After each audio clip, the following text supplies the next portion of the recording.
स्वागत है आप सभी का हमारे चैनल पर। पिछली जो क्लास थी उसमें हमने सिंधु घाटी सभ्यता यानी कि इंडस वैली सिविलाइजेशन वाला चैप्टर पूरा कर लिया था। उसके सारे क्वेश्चंस हमने किए थे और डिटेल में भी वहाँ पर चीज़ों को हमने डिस्कस कर लिया था। इनकी PDF आपके लिए हमारी वेबसाइट पर डाली जा रही हैं, जिसकी लिंक इस वीडियो के डिस्क्रिप्शन में है। और आप टेलीग्राम चैनल भी अवश्य ज्वाइन कर लीजिए, वहाँ पर भी हम प्रैक्टिस के लिए क्वेश्चंस और बाकी की चीज़ें शेयर करते रहते हैं। आज की इस वीडियो में हम अपना नया चैप्टर स्टार्ट करेंगे और आपका चैप्टर है वैदिक काल। देखिए ये भी एक बहुत इम्पॉर्टेंट चैप्टर है एंशिएंट इंडियन हिस्ट्री का, तो इसे भी हम काफ़ी ध्यान से करेंगे। शुरुआत करते हैं अपने पहले प्रश्न के साथ। आर्य शब्द इंगित करता है, ऑप्शन है आपके पास, ए निर्जाति समूह को, बी यायावरी जन को, सी भाषा समूह को, या फिर ऑप्शन डी श्रेष्ठ वंश को। और देखिए यह आपसे यूपीएससी प्रीलिम्स में भी पूछा जा चुका है। इसका सही उत्तर है ऑप्शन नंबर डी श्रेष्ठ वंश को। देखिए यदि आपने जो पहले रामायण महाभारत जो सीरियल आते थे वो यदि देखे होंगे तो वहाँ पर कई बार आर्यपुत्र कहकर संबोधित किया जाता था। तो आर्य होना जो है, आर्य शब्द है, इसका जो अर्थ होता है वो होता है श्रेष्ठ वंश को दिखाने वाला। अब यदि हम इसकी बात करें तो देखिए यदि हम बात करें तो देखिए आर्यों को जो है हर चीज़ में श्रेष्ठ माना गया। जो हमारा वैदिक काल है उसमें आर्यों को श्रेष्ठ माना गया। हड़प्पन सिविलाइजेशन जो है उसके बाद में आर्यन सिविलाइजेशन प्रारंभ होता है। ये कहाँ से थे तो देखिए इसको लेकर भी कई सारे मत हैं कि आर्य, कोई कहता है कि ये मध्य एशिया के थे, कोई कहता है कि कहीं और के थे। लेकिन एक चीज़ तय है कि ये सभी व्यक्ति जो हैं, जब आपका सिंधु घाटी सभ्यता खत्म हो जाती है उसके बाद में आर्य सभ्यता पनपती है। और आर्य का अर्थ होता है श्रेष्ठ या कुलीन, यानी कि एक उत्तम व्यक्ति। और इनका इतिहास हमें मुख्यतः कहाँ से मिलता है? इनका इतिहास हमें मुख्यतः मिलता है वेदों से। अब यदि हम देखिए बात करें कि कई लोगों की जो थ्योरीज हैं कि आर्य कहाँ से आए, यदि इसकी बात की जाए तो देखिए ये जैसे LD कल हैं, वो कहते हैं कि आर्य जो हैं वो कश्मीर या हिमालय क्षेत्र से थे। फिर डॉक्टर अविनाश चंद्र दास का कहना है कि ये सप्त सिंधु प्रदेश से थे। इसके अलावा यदि हम बात करें तो गार्डन चाइल्ड के अनुसार ये दक्षिणी रूस के थे। मैक्स म्यूलर कहते हैं कि ये मध्य एशिया के थे। और सर्वाधिक जो माना गया मत है वो है मैक्स म्यूलर का। तो देखिए मैक्स म्यूलर क्या कहते हैं आर्यों के बारे में, ये भी आपको याद रखना है। मैक्स म्यूलर कहते हैं कि जो आर्य थे ये कहाँ से थे? ये सेंट्रल एशिया, यानी कि ये रहने वाले थे आपके मध्य एशिया के। ये मत किसका है? ये है मैक्स म्यूलर का, और सर्वाधिक कहीं ना कहीं इसे ही माना जाता है। फिर देखिए एक इस पर मत आता है किसका? पंडित बाल गंगाधर तिलक का। वो कहते हैं कि ये कहाँ से रहने वाले थे? ये उत्तरी ध्रुव यानी नॉर्थ पोल जो है वहाँ के रहने वाले थे। कौन कहता है ऐसा? ऐसा कहते हैं बाल गंगाधर तिलक। इनका मत क्या है? इनका मत है कि जो आर्य थे वो कहाँ के थे? वो रहने वाले थे उत्तरी ध्रुव के। तो देखिए ये चीज़ आपको यहाँ पर याद रखनी है। ये दो इम्पॉर्टेंट मत हैं जो कि सबसे ज़्यादा माने जाते हैं। फिर जैसे स्वामी दयानंद सरस्वती मानते थे कि आर्य जो हैं तिब्बत से आए थे। ऐसे कई प्रकार के अलग अलग मत हैं, लेकिन सर्वाधिक मान्यता इन दो मतों की मानी जाती है। अब देखिए यहाँ पर यदि हम चर्चा करें इसकी तो देखिए आर्य शब्द प्राचीन भारोपीय एवं प्राचीन ईरानी भाषा बोलने वालों के लिए प्रयुक्त शब्द है।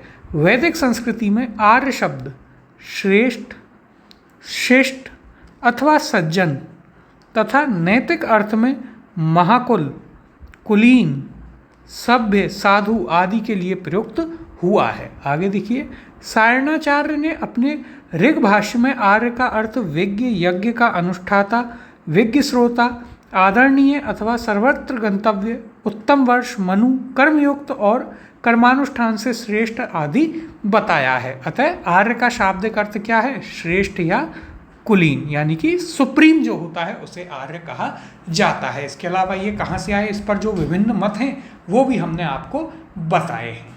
अब अगला प्रश्न है, क्लासिकीय संस्कृति में आर्य शब्द का अर्थ है। ऑप्शन है आपके पास, ए ईश्वर में विश्वासी, बी ईश्ट एक वंशानुगत जाति, सी किसी विशेष धर्म में विश्वास रखने वाला, या ऑप्शन डी एक उत्तम व्यक्ति।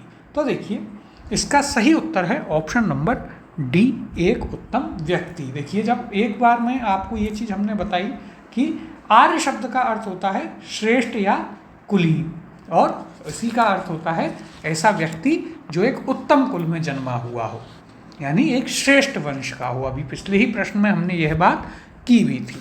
अब अगला प्रश्न देखते हैं। सबसे पुराना वेद कौन सा है? ऑप्शन है आपके पास ए यजुर्वेद, बी ऋग्वेद, सी सामवेद, या ऑप्शन डी अथर्ववेद। तो देखिए सबसे पुराना वेद है आपका ऋग्वेद, यानी कि उत्तर हो जाएगा ऑप्शन नंबर बी। जब हम वेदों की बात करते हैं, देखिए वैदिक काल की जब हम बात करते हैं तो वैदिक काल को दो भागों में बांटा गया है। कौन कौन से? एक ऋग्वैदिक काल और एक पूर्व वैदिक काल। इन दो, ऋग्वैदिक काल और उत्तर वैदिक काल, इन दो भागों में इसे बांटा गया है।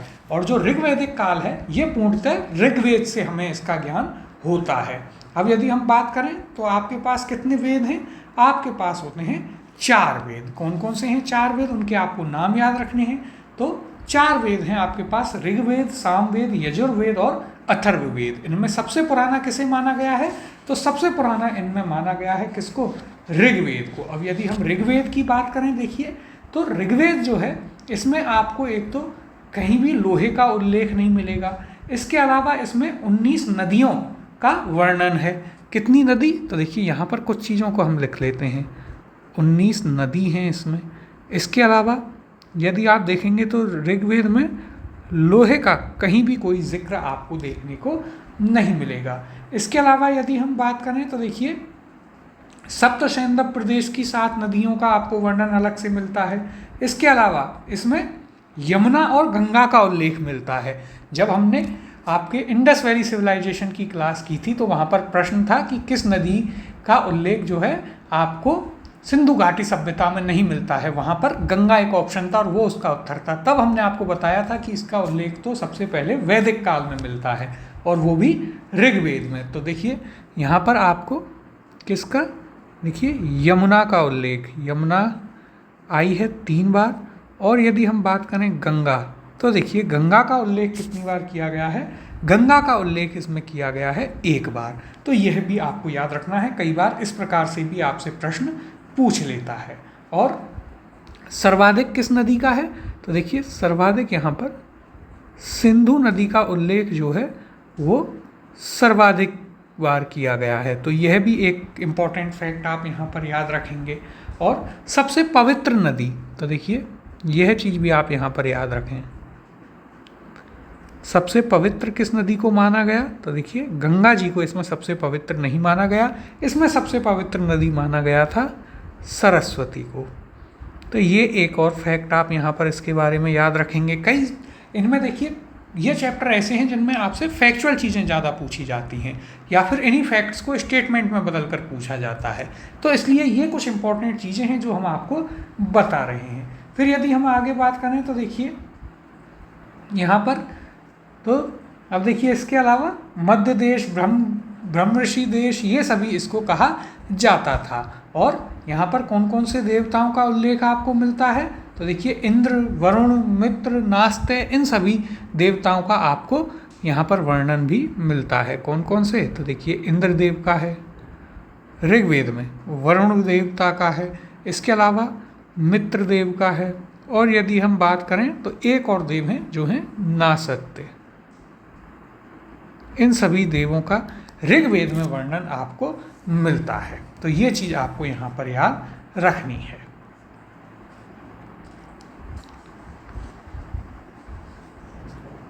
अब यहाँ पर भी यदि हम चर्चा करें तो देखिए भारतीय साहित्य में वेद कितने हैं? 4। कौन कौन से हैं? तो देखिए ऋग्वेद, सामवेद, यजुर्वेद तथा अथर्ववेद। अब जब एक एक की बात आएगी तब हम काफ़ी डिटेल में इनकी चर्चा करेंगे। यहाँ पर हमने आपको ऋग्वेद की काफ़ी सारी चीज़ें बताई हैं। अगला प्रश्न है, त्रयी नाम है। ऑप्शन है ए 3 वेदों का, बी धर्म संघ व युद्ध का, सी हिंदू धर्म के 3 देवताओं का, या फिर ऑप्शन डी 3 मौसमों का। इसका सही उत्तर है ऑप्शन नंबर ए। त्रयी जो है वो 3 वेदों को कहा जाता है, त्रयी या वेद त्रयी। तो देखिए इन्हें और क्या कहा जाता है, इनको कहते हैं वेद त्रयी या त्रयी। किसको कहा जाता है? 3 वेदों को। कौन कौन से वेद हैं 3, उनके नाम देख लेते हैं। तो देखिए एक तो आपका आ गया ऋग्वेद। कौन सा है? ऋग्वेद। दूसरा कौन सा है? तो देखिए दूसरा है आपका यजुर्वेद। और तीसरा यहाँ पर आता है आपका सामवेद। देखिए त्रयी या वेद त्रयी किसमें कौन कौन से वेद आते हैं? ऋग्वेद, यजुर्वेद और सामवेद। अथर्ववेद इसमें नहीं आता है, वो सबसे अंत में लिखा गया था।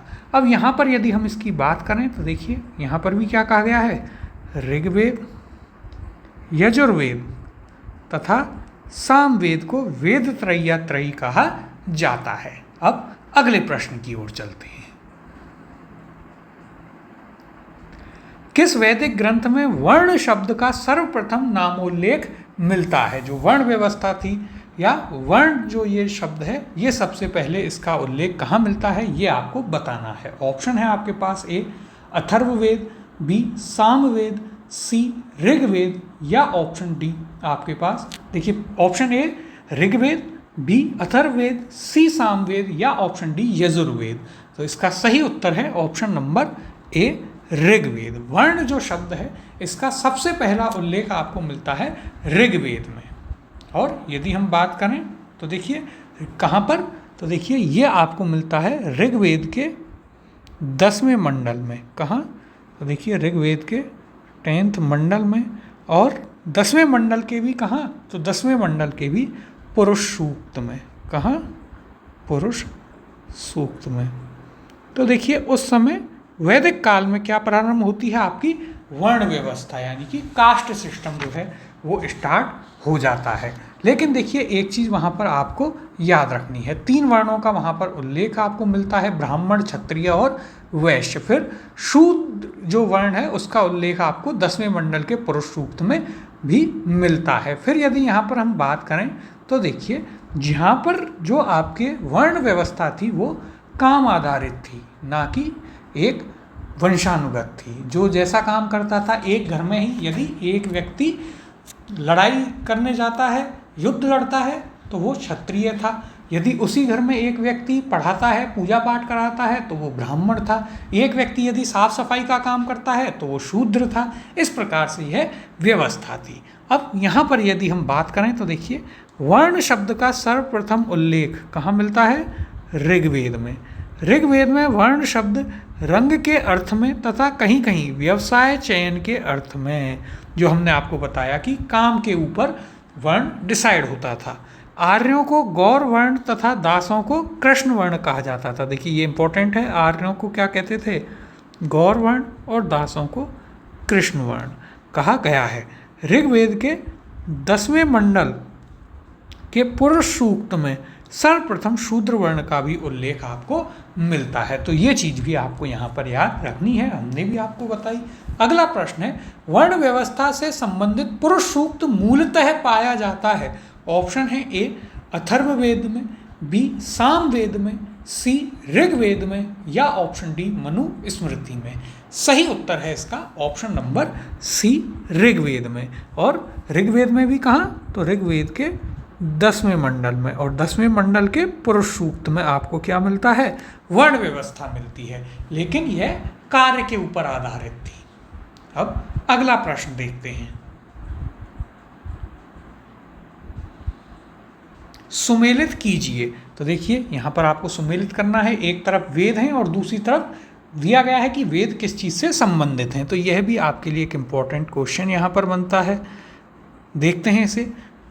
तो एक तरफ है अथर्ववेद, ऋग्वेद, यजुर्वेद और सामवेद। दूसरी तरफ है ईश्वर महिमा, बलिदान विधि, औषधियों से संबंधित और संगीत। तो देखिए सबसे पहले है आपके पास कौन सा? अथर्ववेद। अथर्ववेद है आपका किससे संबंधित? औषधियों से संबंधित। तो ए मैच होगा आपका किससे? 3 से। फिर दूसरा है आपका ऋग्वेद। ऋग्वेद किससे संबंधित है? ईश्वर की महिमा से। तो बी आपका हो जाएगा 1 से मैच। फिर है आपके पास यजुर्वेद। यजुर्वेद किससे संबंधित था? यजुर्वेद संबंधित है जो कर्मकांड हैं, बलिदान विधि इत्यादि चीज़ों से। तो यह आपका मैच होगा C 2 से। और सामवेद आपका संबंधित है किससे? संगीत से, तो D का हो जाएगा 4। क्या बना यहाँ पर हमारा कूट? तो देखिए हमारा कूट बनता है A का 3, B1, C2, D4, 3 1 2 4। किस ऑप्शन में है?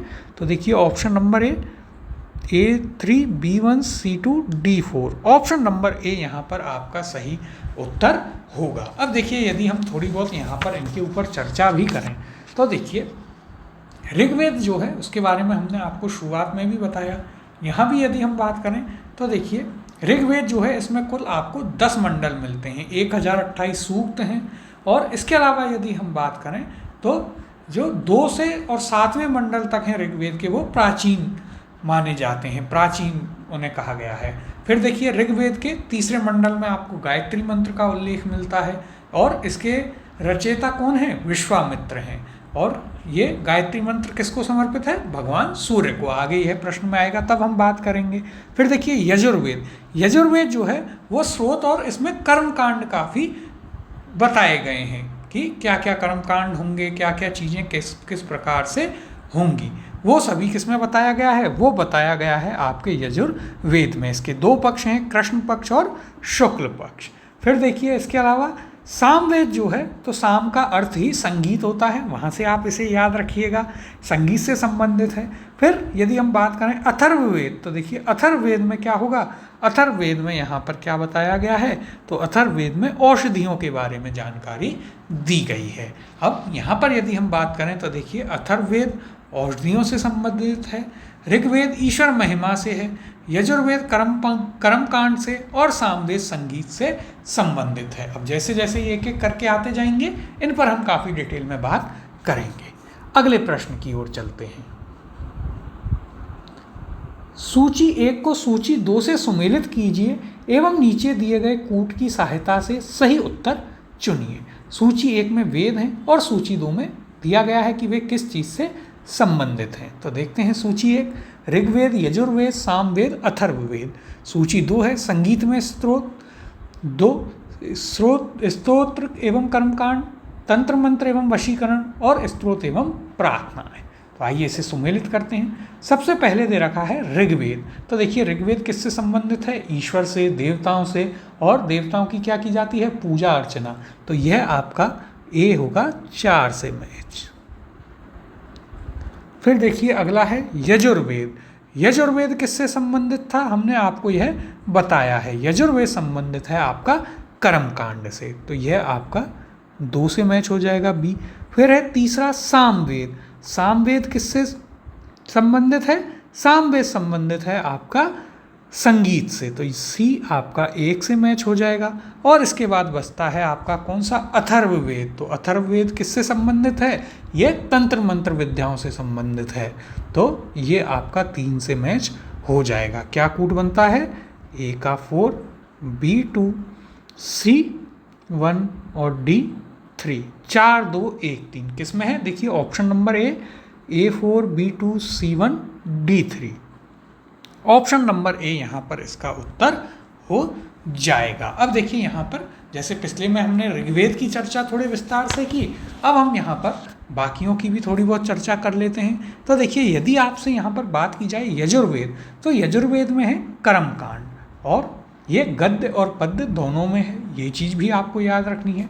इसके अलावा जो यजुर्वेद में जो कर्मकांड दिए गए हैं उनको कराने वाले जो पुरोहित या पंडित जी होते हैं उनको अध्वर्यु कहा जाता है। इसके अलावा इसके 2 पक्ष हैं, कृष्ण पक्ष और कौन सा?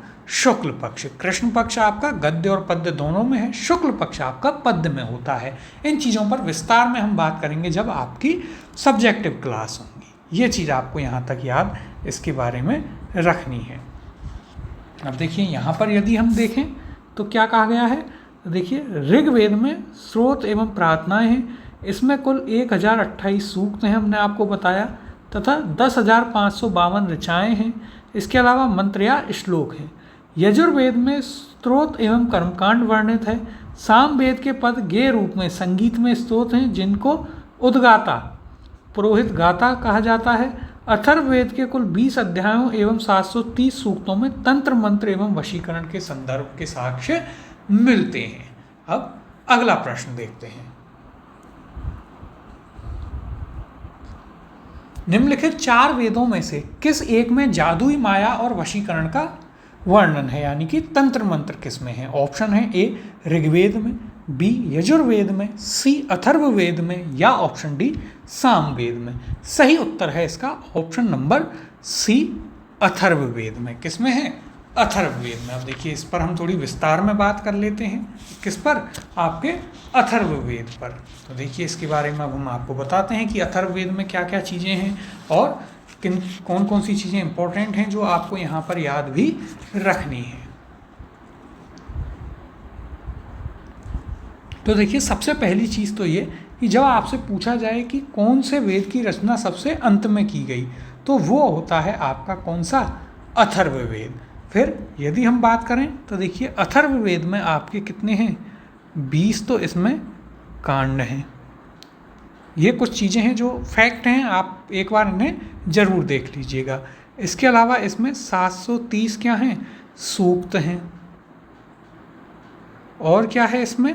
तो देखिए और हैं इसमें लगभग 5900 मंत्र हैं। इसके अलावा यदि हम बात करें तो देखिए इनका जो पुरोहित होता है,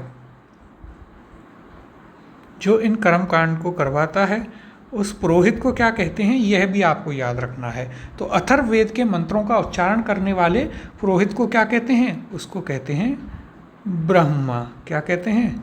ब्रह्मा। ये आप याद रखेंगे एक फैक्ट। फिर इसके अलावा यदि हम बात करें तो इसमें सभा और समिति जो हैं प्रजापति की 2 पुत्रियां बताई गई हैं। और इसके अलावा यहाँ पर आपको क्या मिलता है? यहाँ पर अंधविश्वास देखने को मिलता है। जिसमें कर्मकांड होंगे तो वहाँ पर अंधविश्वास तो ज़रूर होगा ही होगा। तो ये चीज़ भी आपको यहाँ पर इसके बारे में याद रखनी है। और इसके अलावा देखिए आपको यहाँ पर क्या क्या मिलता है? तो देखिए एक आपको मिलता है यम नचिकेता का संवाद, बहुत महत्वपूर्ण है। कौन सा? देखिए यम नचिकेता संवाद कौन से उपनिषद में मिलता है? यदि हम इसकी बात करें तो यह मिलता है आपको कौन से में? तो यह मिलता है कठोपनिषद में। कहाँ? जो कि आपका क्या है, इन सब चीज़ों की हम जो उपनिषद वाला पार्ट है इसकी हम चर्चा अभी थोड़ा रुक के करेंगे डिटेल में, वहाँ पर हम इसके ऊपर बात करेंगे आपसे। तो देखिए यहाँ तक की चीज़ जो है आपको याद रखनी है।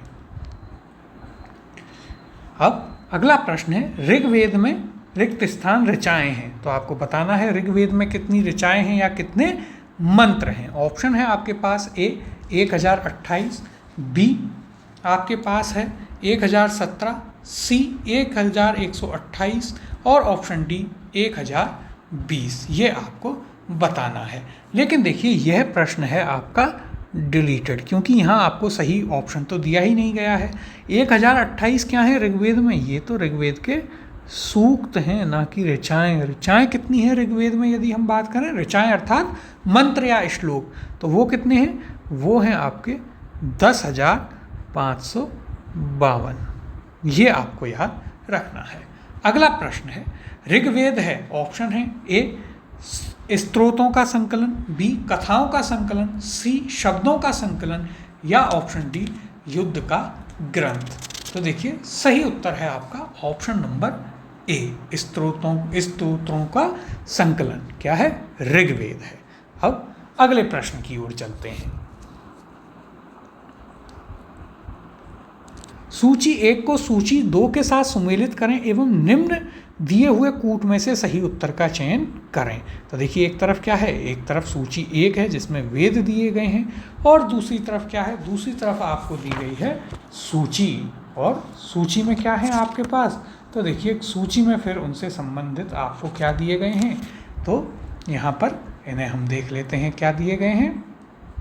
इनके ब्राह्मण ग्रंथ दिए गए हैं, इन्हें हम मैच करेंगे। ये आपके लिए काफ़ी इम्पोर्टेंट एक क्वेश्चन यहाँ पर बनता है, कई बार यहाँ से प्रश्न पूछे जाते हैं और ये देखिए आपसे RAS प्रीलिम्स में पूछा जा चुका है।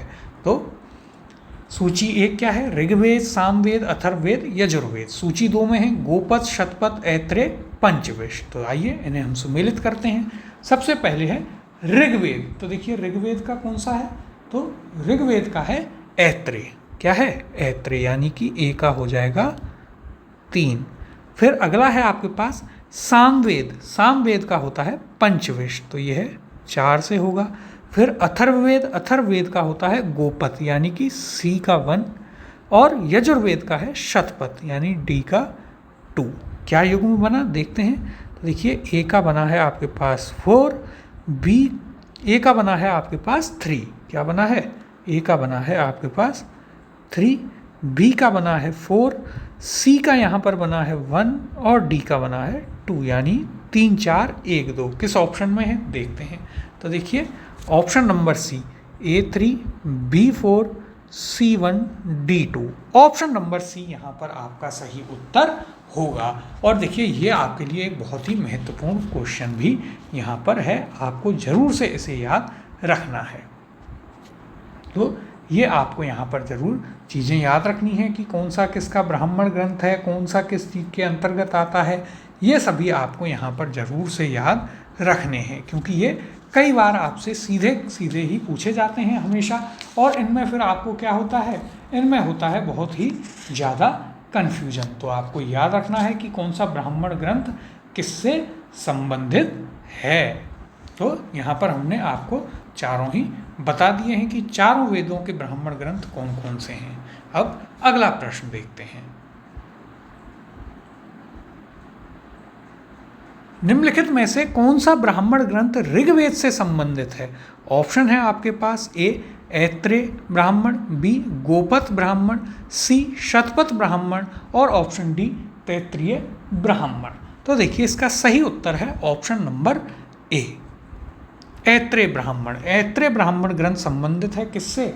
आपके ऋग्वेद से। ऋग्वेद से कौन कौन से हैं देखिए हम यहाँ पर देख लेते हैं। एक तो ऐत्रेय है और एक और है इसके अलावा, वो है आपका कौशिकी। कौन सा है?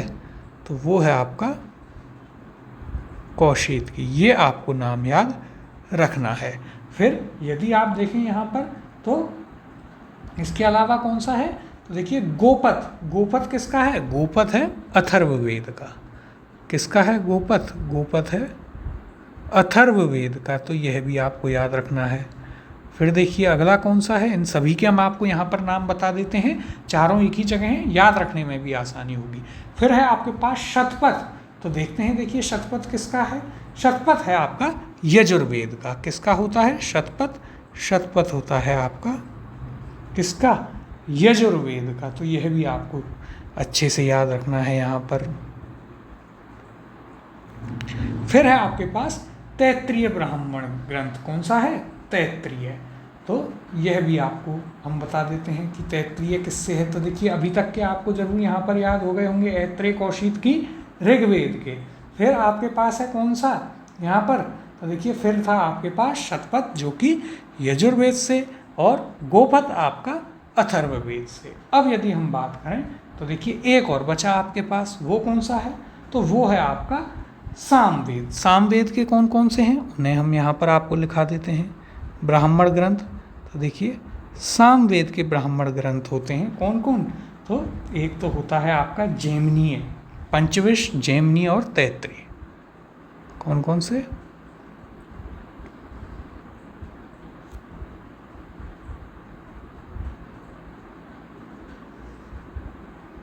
पंचविश, जैमिनीय और तैत्रीय। ये आपको याद रखने हैं, बहुत ही महत्वपूर्ण है कि किस वेद का कौन सा ब्राह्मण ग्रंथ है। अब देखिए यहाँ पर यदि हम चर्चा करें तो ब्राह्मण ग्रंथ यज्ञों तथा उनके अनुष्ठान के विधि विधानों के संबंध में जानकारी देते हैं। ऐत्रेय और कौशिकी ब्राह्मण ये ऋग्वेद से संबंधित हैं। कौन कौन से? ऐत्रेय और कौशिकी, जो हमने आपको ऊपर नाम बताए। फिर देखिए पंचविश या टांड, इसके अलावा जैमिनीय ये आपके सामवेद से, और शतपथ आपके यजुर्वेद से है, जबकि गोपथ ब्राह्मण आपका अथर्ववेद से है। तो ये आपको याद रखने हैं, बहुत ही आपके लिए ये महत्वपूर्ण है।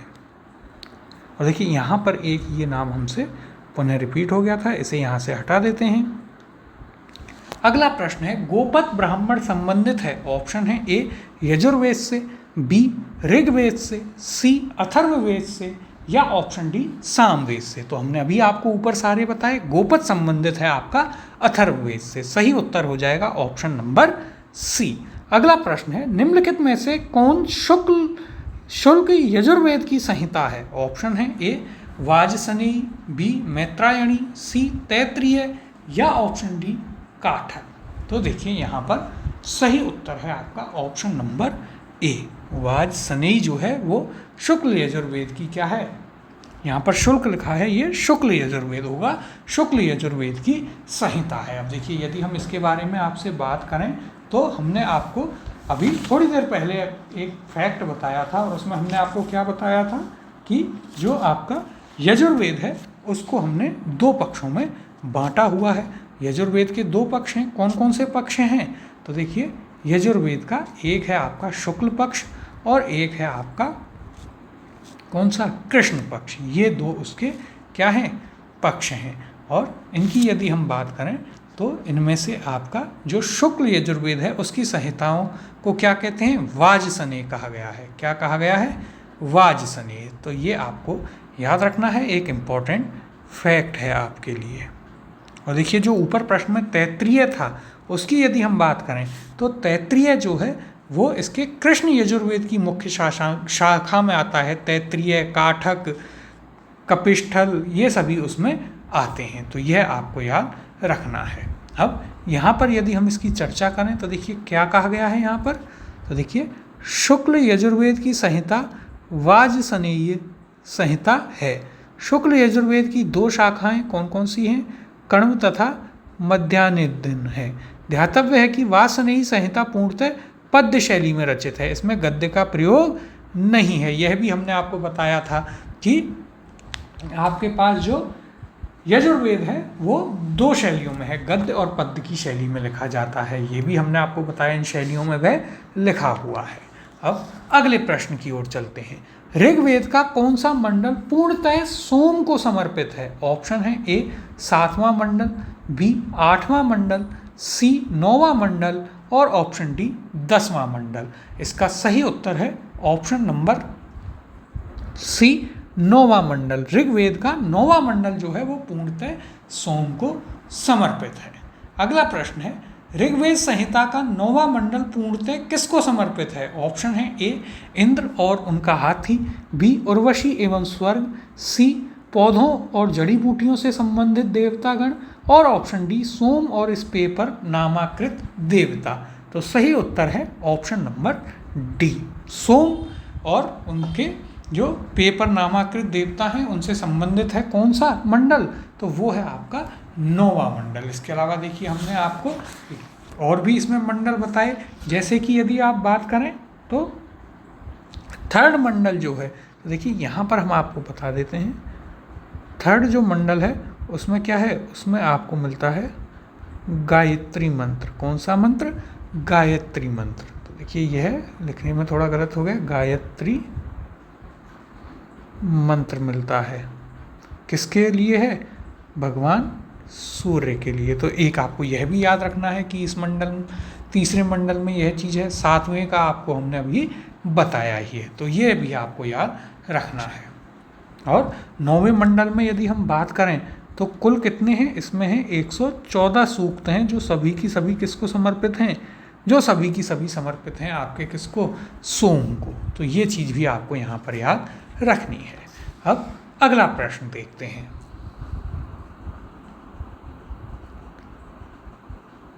यज्ञ संबंधी विधि विधानों का पता चलता है। ऑप्शन है ए ऋग्वेद से, बी सामवेद से, सी ब्राह्मण ग्रंथों से, या ऑप्शन डी यजुर्वेद से। और यह आपसे आरएएस प्रीलिम्स में पूछा जा चुका है। शुरुआत में ही हमने आपको बताया कि कौन सा वेद किस चीज़ से संबंधित है। इसका सही उत्तर है ऑप्शन नंबर डी, यजुर्वेद से। तो देखिए यज्ञ संबंधी जानकारी कहाँ से मिलती है, यजुर्वेद से। कैसे याद रखें, दोनों ये से चालू होते हैं। यदि कंफ्यूज भी हो जाएं तो कैसे याद रखें, दोनों य से। और सामवेद में संगीत है, वो कैसे पता चलेगा? दोनों से प्रारंभ होते हैं। तो ये आप याद रखेंगे। यहाँ पर यदि देखें तो देखिए, यज्ञ संबंधी विधि विधानों का पता यजुर्वेद से चलता है। यजुर्वेद के दो भाग हैं, कौन कौन से? शुक्ल यजुर्वेद और कृष्ण यजुर्वेद। इन दोनों को आप याद रखें। हमने आपको बताया किसमें है, गद्य और पद्य में लिखा गया है। अगला प्रश्न है, निम्नलिखित में से किसका संकलन ऋग्वेद पर आधारित है? अब देखिए, ये आपके लिए थोड़ा सा महत्वपूर्ण प्रश्न हो गया, इंपॉर्टेंट क्वेश्चन। ऑप्शन है ए यजुर्वेद, बी सामवेद, सी अथर्ववेद और ऑप्शन डी इनमें से कोई नहीं। तो देखिए, सही उत्तर है इसका option number B Samaveda. Samaveda का जो संकलन है वो किस पर आधारित है? ऋग्वेद पर। और सामवेद किससे संबंधित है? सा से संगीत पर। तो दोनों में से आ रहा है, इससे आप इसे याद रखेंगे। फिर यदि हम बात करें इसके ब्राह्मण ग्रंथ कौन कौन से होते हैं सामवेद के, तो वे होते हैं पंचविश और जैमिनीय। ये भी आप याद रखेंगे, आपके लिए इम्पोर्टेंट है, बताया भी था एक प्रश्न में हमने पहले। तो देखिए, इस प्रकार के कुछ फैक्ट्स को आप वहाँ पर याद रखेंगे। अब यहाँ पर यदि हम चर्चा करें तो देखिए, यहाँ पर क्या कहा गया है, और जो सामवेद के मंत्र हैं, मंत्रों को पढ़ने वाले जो पुरोहित थे उनको क्या कहते थे? तो देखिए, वह भी हम यहाँ पर लिख लेते हैं, या इन गीत या मंत्रों को पढ़ने वाले पुरोहित को क्या कहा जाता है? उद्गाता। क्या कहते हैं? उद्गाता।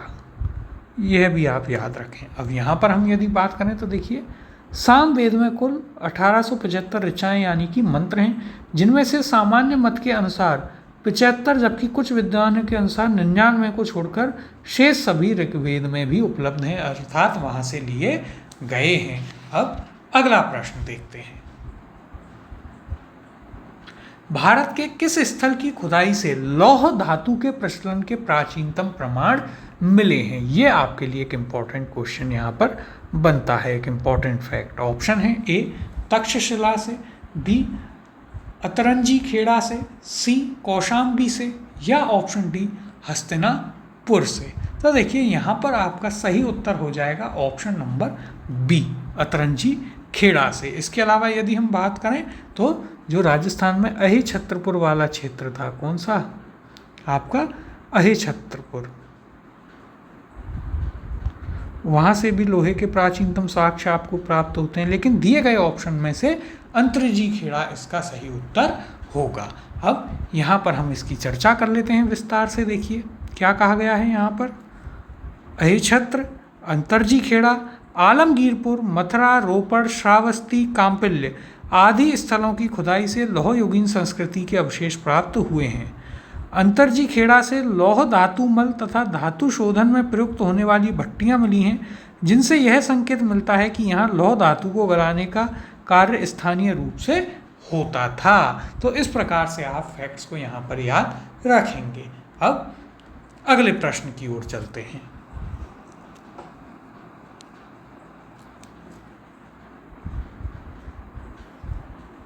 अगला प्रश्न है, उपनिषद पुस्तक हैं, ए धर्म पर, बी योग पर, सी विधि पर, या ऑप्शन डी दर्शन पर। सही उत्तर है इसका ऑप्शन नंबर डी। उपनिषद जो हैं वो दर्शन शास्त्र की पुस्तकें हैं, यानी कि दर्शन से संबंधित उसमें चीज़ें दी गई हैं। अब देखिए, कई सारे उपनिषद हैं, जैसे कठोपनिषद जो हमने आपसे कहा था कि हम आगे बात करेंगे इस पर। तो देखिए, ये क्या है, उपनिषद दर्शन पर आधारित पुस्तकें हैं। और उपनिषद जो हैं इनको और क्या कहा जाता है? तो देखिए, इन्हें ही आप वेदांत भी कहते हैं, यानी कि वेदों का अंत, यानी पूरा सार जो है वो इनमें है। इसके अलावा यदि हम बात करें तो उपनिषद में जो है पहली बार आपको मोक्ष का वर्णन मिलता है, कि मोक्ष भी कोई चीज़ होती है। यह वर्णन कहाँ मिलता है, यह चर्चा तो यह मिलती है आपको पहली बार कहाँ? उपनिषद में। कौन से? तो देखिए, श्वेताश्वतर उपनिषद है एक, उसमें।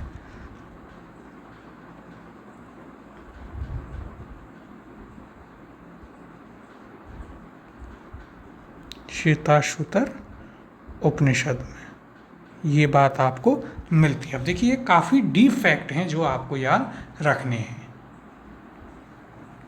और इसके अलावा यदि हम बात करें तो यम नचिकेता की जो बात होती है या उनका जो वार्तालाप है वह कहाँ मिलता है, तो वह भी आप यहाँ पर लिख लीजिए। यम नचिकेता संवाद बहुत ही शानदार है, कभी आप इसे पढ़िएगा यदि समय मिले तो यह आपको कहाँ पर मिलता है, यह कठोपनिषद में मिलता है। कहाँ, तो यह मिलेगा आपको कठोपनिषद में। इसके अलावा यदि हम बात करें तो जो सत्यमेव जयते लिया गया है उसको भी आप याद रखिएगा।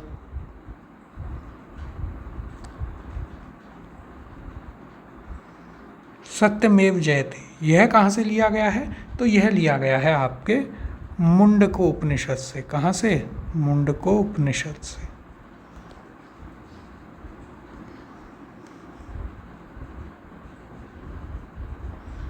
मुंडको उपनिषद से। तो ये कुछ इंपॉर्टेंट चीज़ें हैं किससे, उपनिषद से संबंधित, जो आपको याद रखनी है। उपनिषद किस पर आधारित हैं, दर्शन पर, इन्हें वेदांत भी कहते हैं। मोक्ष का जो है आपको पहली बार वर्णन मिलता है श्वेताश्वर उपनिषद में, फिर यमनचिकेता की कहानी कठोपनिषद में, और सत्यमेव जयते आपको मुंडको उपनिषद से मिलता है। अब और कठोपनिषद किसका है, यजुर्वेद का उपनिषद है, वो हम आगे चर्चा करेंगे। अब अगला प्रश्न है, उपनिषदों का मुख्य विषय है, ऑप्शन है ए सामाजिक व्यवस्था, बी दर्शन, सी विधि, या ऑप्शन डी राज्य। तो सही उत्तर है ऑप्शन नंबर बी दर्शन। अगला प्रश्न देखते हैं।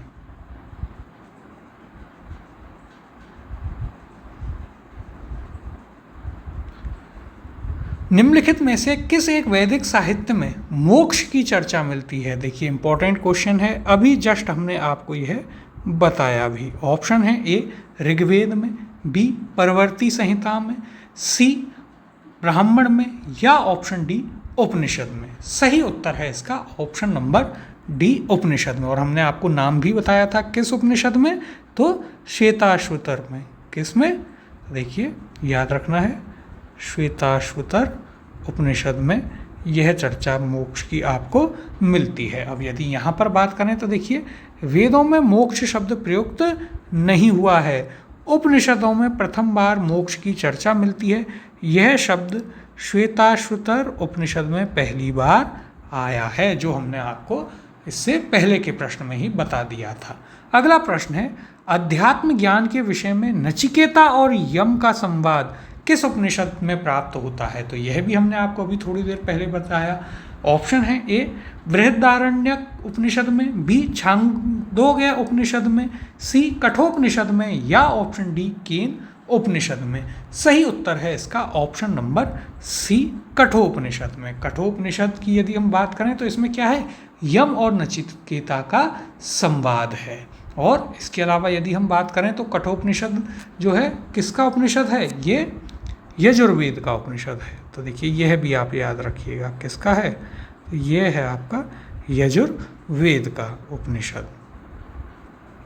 और देखिए यूपीएससी प्रीलिम्स में भी यह प्रश्न पूछा जा चुका है, कई बार स्टेट पीसीएस में ये क्वेश्चन आया है, आपके लिए इम्पॉर्टेंट है। अब यहाँ पर यदि हम इसकी चर्चा करें तो देखिए क्या कहा गया है यहाँ पर, तो देखिए कठोपनिषद में यम और नचिकेता का संवाद उल्लेखित है।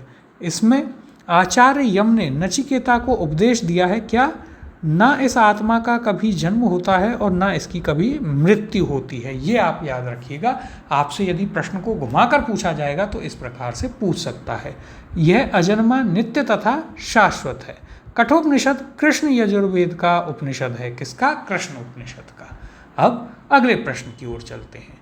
नचिकेता आख्यान का उल्लेख मिलता है, ऑप्शन है ए अथर्ववेद में, बी शतपथ ब्राह्मण में, सी कठोपनिषद में, या ऑप्शन डी बृहदारण्यक उपनिषद में। सही उत्तर है ऑप्शन नंबर सी कठोपनिषद में। अगला प्रश्न है, उपनिषद काल के राजा अश्वपति शासक थे। ऑप्शन है ए काशी के, बी कैकय के, सी पांचाल के, या ऑप्शन डी विदेह के। तो देखिए यह भी आपके लिए एक इम्पॉर्टेंट क्वेश्चन यहाँ पर बनता है, थोड़ा डीप से पूछा गया क्वेश्चन है आपके लिए। सही उत्तर है ऑप्शन नंबर बी कैकय के। तो देखिए उपनिषद में कई राजा वहाँ पर वर्णित हैं, एक एक करके हम आपको बताते हैं।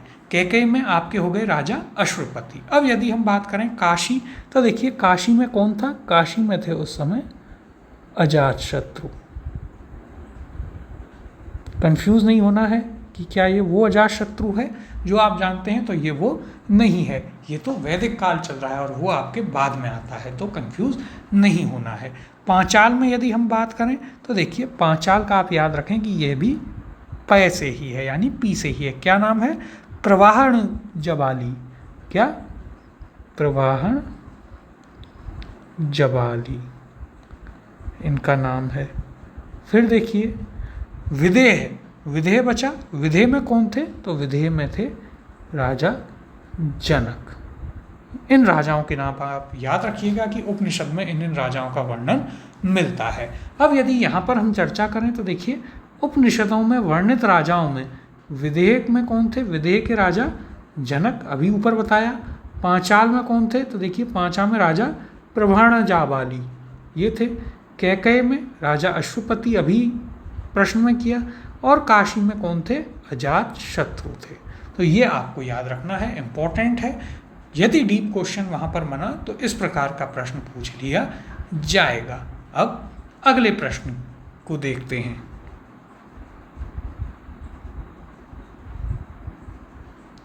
निम्नलिखित में से वैदिक साहित्य का सही क्रम कौन सा है, तो देखिए ये भी एक अच्छा क्वेश्चन है, यहाँ पर इंपॉर्टेंट मार्क कर लीजिए आप इसे। ऑप्शन देखते हैं, ए वैदिक संहिताएं, ब्राह्मण, आरण्यक, उपनिषद। बी वैदिक संहिताएं, उपनिषद, आरण्यक, ब्राह्मण। सी वैदिक संहिताएं, आरण्यक, ब्राह्मण, उपनिषद। या फिर ऑप्शन डी वैदिक संहिताएं, वेदांग, आरण्यक और स्मृतियाँ। तो देखिए एक चीज़ आप याद रखिए, हमने आपको क्या बताया था, उपनिषद क्या होते हैं, वेदांत होते हैं, यानी कि वेदों का अंत होता है, यानी वैदिक काल का अंत।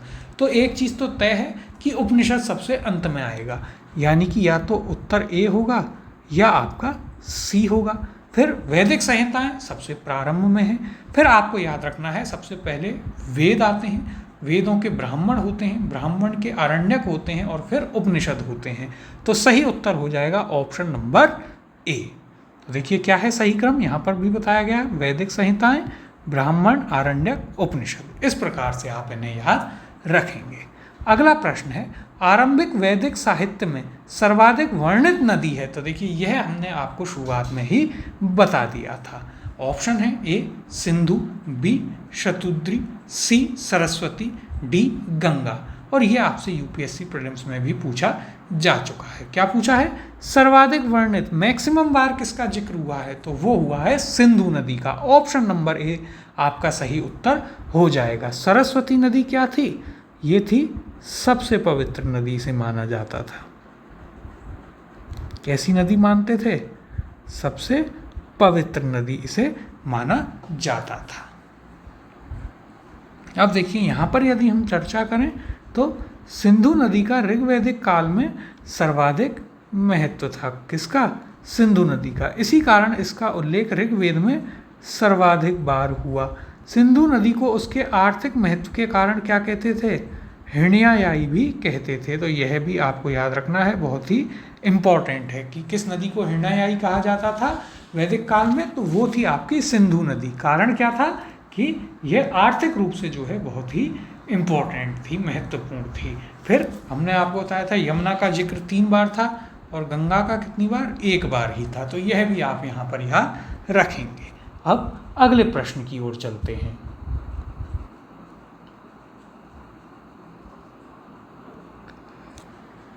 वैदिक नदी अस्किनी की पहचान निम्नांकित नदियों में से किस एक के साथ की जाती है। ऑप्शन है ए ब्यास, बी रावी, सी चेनाब और डी झेलम। तो देखिए यह भी आपके लिए एक अच्छा क्वेश्चन है। नदियों के प्राचीन नाम हम आपको बताएंगे। सही उत्तर है इसका option number C Chenab. Chenab जो नदी थी उसका वैदिक नाम क्या था, अस्किनी। अब देखिए यहाँ पर हम नदियों के वैदिक नाम लिख लेते हैं कि किस नदी को क्या कहा जाता था। तो देखिए अस्किनी हो गई, चेनाब। फिर देखिए विपासा, तो देखिए विपासा बसु ना होकर क्या थी, व्यास थी। आगे चलकर विपासा बसु हो गई, लेकिन पहले क्या थी, विपासा व्यास थी। इस प्रकार से आप याद रखें। फिर देखिए अगली आती है परुषणी। कौन सी, तो देखिए एक थी परुष्णी, किसका प्राचीन नाम था? ये था रावी नदी का प्राचीन नाम, याद रखिएगा, महत्वपूर्ण है। इसके अलावा झेलम जो नदी थी उसे कहते थे वितस्ता। क्या कहते थे? वितस्ता, अर्थात झेलम। फिर देखिए अगला है आपके पास, और यदि हम बात करें तो शतुद्री कहते थे किसको? सतलज को।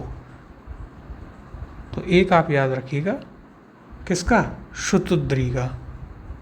शतुद्री कौन सी थी? झेलम। तो देखिए इनके नाम आप याद रखिएगा अवश्य कि कौन सी नदी को किस नाम से जाना जाता था, ये आपके लिए महत्वपूर्ण है। तो देखिए विपाशा, व्यास, परुष्णी, रावी, वितस्ता, झेलम, शतुद्री। यहाँ पर यदि हम बात करें शतुद्री, तो देखिए शतुद्री ये गलत लिखने में आ गया, झेलम ना होकर के क्या थी? सतलज थी। शतुद्री किसका नाम था? ये था सतलज का। और अस्किनी किसका था? चेनाब का। यहाँ पर यदि हम देखें तो देखिए वैदिक नदी अस्किनी की पहचान चेनाब नदी से की गई है। अगला प्रश्न है, ऋग्वेद में निम्नांकित में से किन नदियों का उल्लेख अफगानिस्तान के साथ आर्यों के संबंध का सूचक है? यानी कि कौन सी ऐसी नदी थी जो आपके अफगानिस्तान में थी? तो 4 नदियां थी, उन्हें हम आपको बताएंगे। ऑप्शन है ए अस्किनी, बी परुष्णी, सी कुभाय कुम्रू, और ऑप्शन डी विपाशा शतुद्री। तो देखिए यहाँ पर आपका सही उत्तर हो जाएगा ऑप्शन नंबर सी, कुभा या कुम्रू नदी। अब देखिए यदि बाकी के विकल्पों को आप देखेंगे तो वे सभी तो सिर्फ भारत में ही बहती हैं। कौन कौन सी? अस्किनी, परुष्णी, विपाशा, शतुद्री, यानी कि रावी, व्यास, झेलम, सतलज। अब बात करें यदि हम अफगानिस्तान में कौन कौन सी नदी थी, तो देखिए कुभा नदी कहाँ बहती थी? ये बहती थी आपके काबुल में, इसका जिक्र आपको वैदिक काल में मिलता है।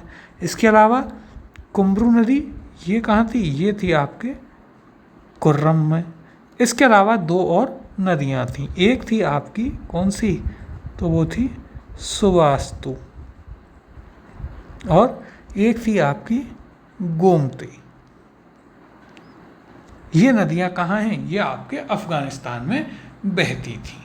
अब यहाँ पर यदि हम बात करें, देखिए याद रखना है, इम्पोर्टेंट है कि कौन सी नदी अफगानिस्तान में थी। देखिए ऋग्वेद में उल्लिखित कुभा काबुल में बहती थी, क्रुमु, कुर्रम, गोमती गोमल में, सुवास्तु, स्वात नदियाँ अफगानिस्तान में बहती थीं। इन नदियों के उल्लेख से स्पष्ट होता है कि आर्यों का अफगानिस्तान के साथ घनिष्ठ संबंध रहा था। अब अगला प्रश्न है, वैदिक नदी कुभा का स्थान कहाँ निर्धारित होना चाहिए? ऑप्शन है ए अफगानिस्तान में, बी चीनी तुर्किस्तान में, सी कश्मीर में, या ऑप्शन डी पंजाब में। सही उत्तर है ऑप्शन नंबर ए अफगानिस्तान में। अभी हमने आपको बताया कि अफगानिस्तान की 4 नदियों का नाम हमारे पास आता है। कौन कौन सी? कुभा, काबुल, कुर्रम, कुमरू में, और सुवास्तु और गोमती। ये 4 के नाम आपको याद रखने हैं, जो कहाँ बहती थी? जो बहती थी आपके अफगानिस्तान में। अब अगला प्रश्न देखते हैं। सूची 1 को सूची 2 से सुमेलित कीजिए तथा सूचियों के नीचे दिए गए कूट से सही उत्तर का चयन कीजिए। सूची 1 है वैदिक नदियां हैं, और सूची 2 उनके आधुनिक नाम, जो अभी हमने आपको ऊपर बताए। तो देखते हैं सूची 1 में कुभा, परुष्णी, सदानीरा और शतुद्री। सूची 2 में आधुनिक नाम है गंडक, काबुल, रावी, सतलज। तो देखिए एक एक करके इन्हें हम सुमेलित करते हैं। सबसे पहले है कुभा। तो कुभा कहाँ? काबुल में। तो ए आपका 2 से मैच हो जाएगा। फिर है अगला परुष्णी। तो परुष्णी हमने आपको बताया था, किसका नाम था परुष्णी? परुष्णी था रावी का नाम। देखिए यह आपका 3 से मैच हो गया। फिर देखिए यदि आपको सदानीरा नहीं आता है तो शतुद्री है। शतुद्री क्या थी? सतलज थी, 4 से मैच। अब सदानीरा बचा, तो यह कहाँ से हो गया? यह आपका गंडक से मैच हो गया। तो इस प्रकार आप प्रश्नों को बनाते हैं, आराम से उन्हें सोचकर शांत दिमाग से। क्या कूट बना देखते हैं। तो देखिए ए का बना है 2, बी का बना है 3, सी का बना है 1 और डी का 4। 2 3 1 4 किस ऑप्शन में है? तो देखिए A2, B3, C1, D4, option number B यहाँ पर इसका सही उत्तर होगा। अब अगले प्रश्न की ओर चलते हैं। देखिए अगला प्रश्न क्या है, महाभारत काल में महानदी का नाम था। ऑप्शन है ए कावेरी, बी ताप्ती, सी महानंदा, डी गंगा या ऑप्शन ई इनमें से कोई नहीं। सही उत्तर होगा इसका ऑप्शन नंबर ई, इनमें से कोई नहीं। महाभारत काल में महानदी का नाम होता था चित्रोत्पला। क्या नाम होता था? देखिए यह होता था चित्रोत्पला। यहाँ पर यदि हम चर्चा करें तो देखिए महाभारत काल में महानदी का नाम चित्रोत्पला था। महानदी का उल्लेख महाभारत के भीष्म पर्व में प्राप्त होता है। अब अगला प्रश्न है, निम्नलिखित में से कौन सी प्रथा उत्तर वैदिक काल यानी पोस्ट वैदिक पीरियड में प्रचलित हुई? ऑप्शन है ए धर्म अर्थ काम मोक्ष, बी ब्राह्मण क्षत्रिय वैश्य शूद्र, सी ब्रह्मचर्य गृहस्थाश्रम वानप्रस्थ संन्यास या ऑप्शन डी इंद्र सूर्य रुद्र मरुत। और ये आपसे यूपीएससी प्रीलिम्स में पूछा है, यानी कि कौन सी व्यवस्था जो है वो आपके पोस्ट वैदिक पीरियड उत्तर वैदिक काल में प्रारंभ हुई थी। तो देखिए यहाँ पर यदि हम देखें तो धर्म अर्थ काम मोक्ष ये हुई थी, और ब्राह्मण ब्रह्मचर्य गृहस्थ और आश्रम व्यवस्था दोनों ही, तो ए और सी दोनों ही इसके उत्तर हो जाएंगे। यानी कि या तो यह प्रश्न डिलीट करना पड़ेगा या फिर आपको ए और सी दोनों ही इसके उत्तर मानने पड़ेंगे। वरना देखिए वर्ण व्यवस्था ऋग्वेद में थी, कहाँ थी? ये आपके ऋग्वेद में थी, और दूसरी आपके इंद्र सूर्य ये सभी भगवान कहाँ थे? ये इनका भी आपको ऋग्वेद में उल्लेख मिल जाता है। तो इस प्रकार से आप इस प्रश्न को हल करेंगे, ए और सी इसका सही उत्तर होगा। यहाँ पर अब यदि हम इसकी चर्चा करें तो देखिए क्या कहा गया है, उस पर बात कर लेते हैं। चारों पुरुषार्थ यानी धर्म अर्थ काम मोक्ष तथा आश्रम ब्रह्मचर्य गृहस्थ वानप्रस्थ तथा संन्यास की अवधारणा का प्रारंभ उत्तर वैदिक काल में हुआ था। वस्तुतः पुरुषार्थ का पूर्ण रूपेण क्रियान्वयन आश्रमों के माध्यम से होता था। ये चारों पुरुषार्थ मानव जीवन के आधार स्तंभ थे, जिनकी सफलता आश्रम पर निर्भर करती थी। ध्यातव्य है कि जवालोपनिषद में सर्वप्रथम चारों आश्रमों का उल्लेख आपको प्राप्त होता है। तो देखिए चारों आश्रम जो हैं, ब्रह्मचर्य आश्रम, गृहस्थाश्रम, वनप्रस्थ आश्रम, संन्यास आश्रम कहाँ पर मिलते हैं आपको? जवालोपनिषद में। इससे पहले 2 उपनिषदों में हम बता चुके हैं, यम नचिकेता की कहानी कहाँ मिलती है और भी आपको बता चुके हैं। और जवालोपनिषद में क्या मिलता है? इसमें मिलता है आपको आश्रम व्यवस्था के बारे में साक्ष्य। अब अगला प्रश्न देखते हैं। देखिए अगला प्रश्न है, धर्म तथा रीत भारत की प्राचीन वैदिक सभ्यता के एक केंद्रीय विचार को चित्रित करते हैं। इस संदर्भ में निम्नलिखित कथनों पर विचार कीजिए। पहला, धर्म व्यक्ति के दायित्वों एवं स्वयं तथा दूसरों के प्रति व्यक्तिगत कर्तव्यों की संकल्पना था। बी, दूसरा है रीत मूलभूत नैतिक विधान था जो सृष्टि और उसमें अंतर्निहित सारे तत्वों के क्रियाकलापों को संचालित करता था। उपयुक्त में से कौन सा या कौन से कथन सही हैं? ऑप्शन ए केवल एक, ऑप्शन बी केवल दूसरा, ऑप्शन सी एक और दो दोनों, और ऑप्शन डी ना तो एक और ना ही दो। और ये आपसे यूपीएससी प्रीलिम्स में पूछा जा चुका है। बहुत ही शानदार क्वेश्चन है, आपकी अंडरस्टैंडिंग के ऊपर ऐसे क्वेश्चंस आप हल कर सकते हैं। तो देखिए कथनों को एक एक करके देखते हैं। पहला कथन क्या है? धर्म व्यक्ति के दायित्वों एवं स्वयं तथा दूसरों के प्रति व्यक्तिगत कर्तव्यों की संकल्पना था। तो यह बिल्कुल सही कथन है। जब हम डिटेल में इसको पढ़ेंगे सब्जेक्टिव क्लास में, तब आपको बताएंगे कि धर्म की डेफिनेशन उस समय पर आखिर क्या थी। हिंदू मुस्लिम ये सभी नहीं थी। फिर दूसरा है रीत मूलभूत नैतिक विधान था जो सृष्टि और उसमें अंतर्निहित सारे तत्वों की क्रियाकलापों को संचालित करता था। तो देखिए यह भी आपका एकदम सही है। क्यों? जो नैतिक व्यवस्था थी उसको ही प्रधान मानते थे और वरुण देवता जो है इसके मुख्य देवता माने जाते थे। तो यह भी आपका सही है, अर्थात सही उत्तर हो जाएगा ऑप्शन नंबर सी। कथन 1 और 2 दोनों ही यहाँ पर आपके सही हैं। तो सही उत्तर हो गया ऑप्शन नंबर सी, 1 और 2 दोनों। अब यहाँ पर इसकी चर्चा कर लेते हैं। देखिए, तो दोनों कथन भारत की प्राचीन वैदिक सभ्यता के संदर्भ में सही हैं। तो देखिए यहाँ पर वरुण देवता को वैदिक सभ्यता में नैतिक व्यवस्था का प्रधान माना जाता था, इसी कारण उन्हें ऋतस्योगोपा भी कहा जाता था। तो देखिए इंपॉर्टेंट एक और फैक्ट मिला कि वरुण देवता को क्या कहते थे? ऋतस्योगोपा। अब अगले प्रश्न की ओर चलते हैं। भारतीय संस्कृति के अंतर्गत ऋत का अर्थ है, ऑप्शन है ए प्राकृतिक नियम, बी कृत्रिम नियम, सी मानवीय नियम, ऑप्शन डी सामाजिक नियम, या ऑप्शन डी इनमें से कोई नहीं। तो देखिए यह भी आपके लिए एक इम्पॉर्टेंट क्वेश्चन बनता है, जो अंडरस्टैंडिंग के ऊपर प्रश्न आते हैं वैसा प्रश्न है। सही उत्तर है इसका ऑप्शन नंबर ए प्राकृतिक नियम। भारतीय संस्कृति के अंतर्गत ऋत का अर्थ होता है प्राकृतिक नियम, जो कि आपको ऋग्वेद से प्राप्त होता है।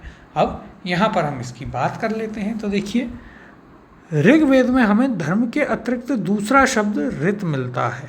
कौन कौन से 2 मुख्य शब्द मिलते हैं? एक धर्म और दूसरा ऋत। सभी देवताओं का संबंध ऋत यानी विश्व की नैतिक एवं भौतिक व्यवस्था से माना गया है। ऋग्वेद में इसका वर्णन है, सृष्टि के आदि में सर्वप्रथम ऋत की उत्पत्ति हुई थी। ऋत के द्वारा विश्व में सुव्यवस्था तथा प्रतिष्ठा स्थापित होती है। यह विश्व की व्यवस्था का नियामक है। अब देखिए जब हम इंडियन आर्ट एंड आर्किटेक्चर जहाँ पर पढ़ते हैं या आर्ट एंड कल्चर जब पढ़ते हैं, तब ऐसी चीज़ों को हम डिटेल में करेंगे। और जब सब्जेक्टिव क्लास होगी तो इस पोर्शन को हम एंशियंट इंडिया में ना लेकर एक अलग से पूरा पोर्शन लेंगे, art culture and architecture of India, पूरी एक अलग सब्जेक्ट के तौर पर लेंगे और वहाँ पर हम इन चीज़ों की काफ़ी डिटेल में बात करेंगे। अब अगला प्रश्न देखते हैं। निम्नलिखित वैदिक देवताओं में किसे उनका पुरोहित माना जाता था? ऑप्शन है ए अग्नि, बी बृहस्पति, सी घोष, या ऑप्शन डी इंद्र।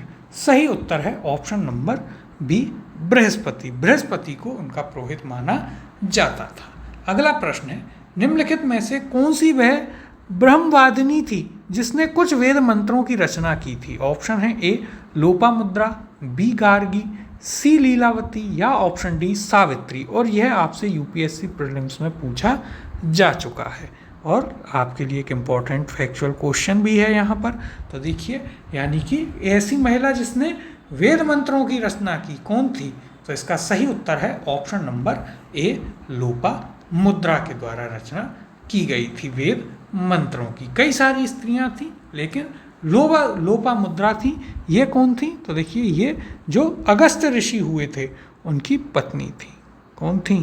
तो ये अगस्त्य जो ऋषि थे उनकी पत्नी थी।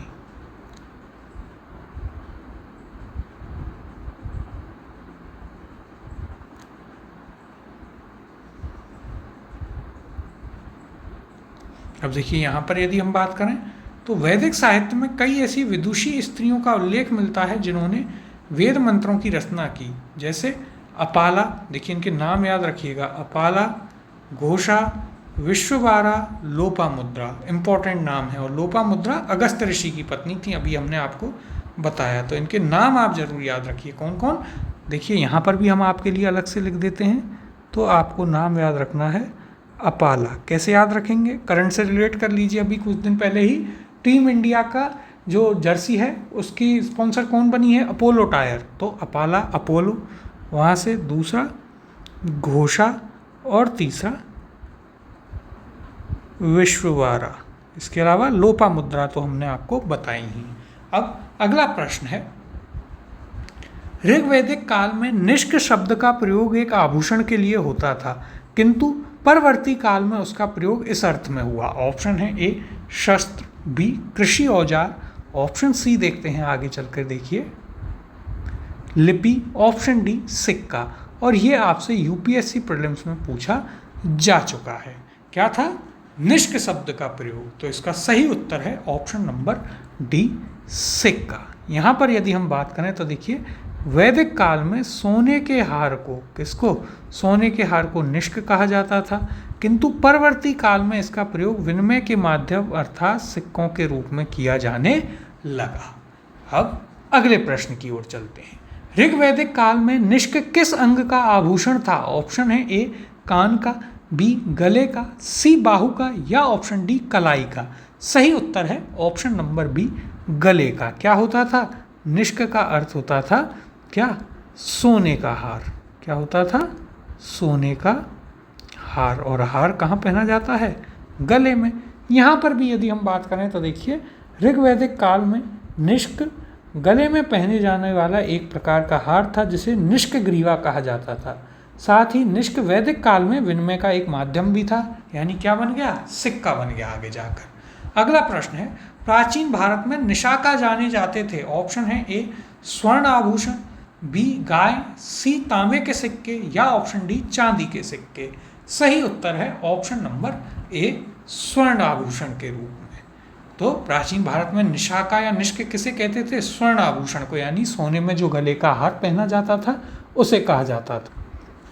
यहाँ पर यदि हम बात करें तो देखिए प्राचीन भारत में निष्क या निशाका मूल रूप से गले में पहना जाने वाला एक सोने का आभूषण था जिसे निष्क ग्रीवा कहा जाता था। इसे पुरुषों तथा महिलाओं दोनों द्वारा सामान्यतः पहना जाता था। बाद में निश्चित वजन तथा मानक को अपनाने के कारण इसका प्रयोग विनिमय के माध्यम के रूप में किया जाने लगा। अब अगला प्रश्न देखते हैं।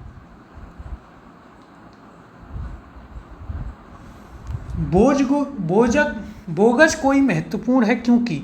ऑप्शन है ए यह मध्य एशिया एवं तिब्बत के मध्य एक महत्वपूर्ण व्यापारिक केंद्र था, बी यहाँ से प्राप्त अभिलेखों में वैदिक देवताओं का नामोल्लेख प्राप्त होता है, सी वेद के मूल ग्रंथों की रचना यहाँ हुई थी, या ऑप्शन डी उपयुक्त में से कोई नहीं।